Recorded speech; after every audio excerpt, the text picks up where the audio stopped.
السلام علیکم ورحمۃ اللہ وبرکاتہ۔ جی آج کا ہمارا موضوع ہے کہ ہم احد پہاڑ سے زیادہ ثواب کیسے حاصل کر سکتے ہیں دن اور رات میں۔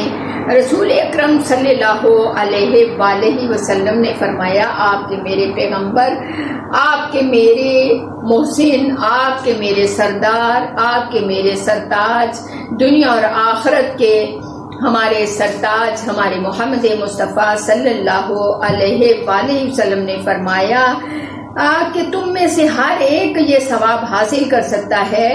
صحابہ رضی اللہ تعالیٰ عنہ نے عرض کیا، اے اللہ کے رسول، وہ کون سا عمل ہے جس سے ہم احد پہاڑ کے برابر ثواب حاصل کر سکتے ہیں؟ پیارے نبی صلی اللہ علیہ وآلہ وسلم نے فرمایا کہ تم صبح شام اللہ اکبر کہو گے تو تمہیں احد پہاڑ کے برابر ثواب دیا جائے گا۔ 100 دفعہ اگر صبح شام تم اللہ اکبر اللہ اکبر اللہ اکبر کہہ لو۔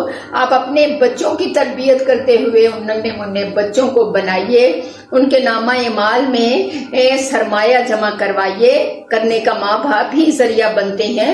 تو میری عزیزہ بیٹھ کے کہ آؤ بچوں، ہم مل کے اپنا جنت میں ایک باغ لگاتے ہیں اور اس کا ثواب احد پہاڑ کے برابر ہوگا، اور ایسے ایک دفعہ کہنے سے ایک درخت لگے گا پھلدار، تو ہم 100 دفعہ 100 درخت لگاتے ہیں۔ کل کو جب ہم اللہ کے پاس جائیں گے ان درختوں کے پھل بھی کھائیں گے، اور ان کی مسافت ایسے ہوگی جیسے پوری دنیا کی جو مسافت ہے، اتنے بڑے بڑے درخت لگیں گے۔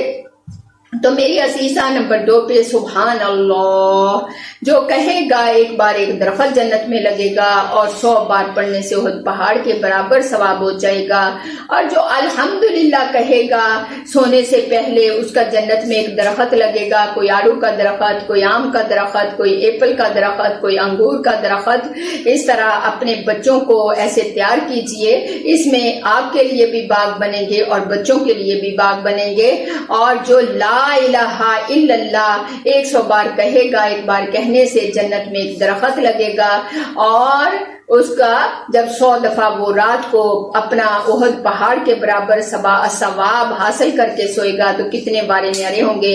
وہ مائیں کتنی خوش قسمت ہیں جو اپنے بچوں کو خوش نصیب ہیں لے کے بیٹھتی، آؤ بچوں ہم سونے سے پہلے جنت میں اپنے باغ لگا لیں۔ کون کون سے باغ لگانے ہیں؟ آپ نے انگور کا لگانا ہے، آپ نے ایپل کا لگانا ہے، آپ نے آڑو لگانا ہے، بچوں سے پوچھیں، پھر بچوں کے ساتھ مل کے اپنے اس باغ کے لیے ہل چلائیں، اس کے لیے زمین خریدیں، اس میں پودے لگائیں۔ تو میری عزیز بہنوں بیٹیوں، وہ اپنے پھولوں کی کتنی اچھی تربیت کریں گی۔ اللہ تعالیٰ آپ کو مجھے ایسی مائیں بنائے، ایسے استاد بنائے۔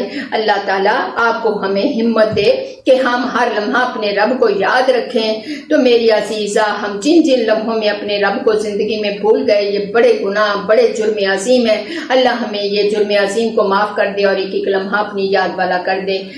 آخر الدعوانا ان الحمدللہ رب العالمین۔ پیاری بہنوں، بیٹیوں، بیٹوں، آپ کوشش کیجئے کہ سننے سے پہلے اس کو لائک کیجئے، اس کو سبسکرائب کیجئے، اس کو شیئر کیجئے، اور میری عزیزہ اور میرا حوصلہ اور طاقت بنیے۔ اللہ تعالیٰ آپ کو مجھے برکتوں والا ہر سانس عطا فرمائے اور اپنے فضل میں ڈھانپ دے، اپنی رحمتوں کا سایہ کر دے۔ آمین یا رب العالمین۔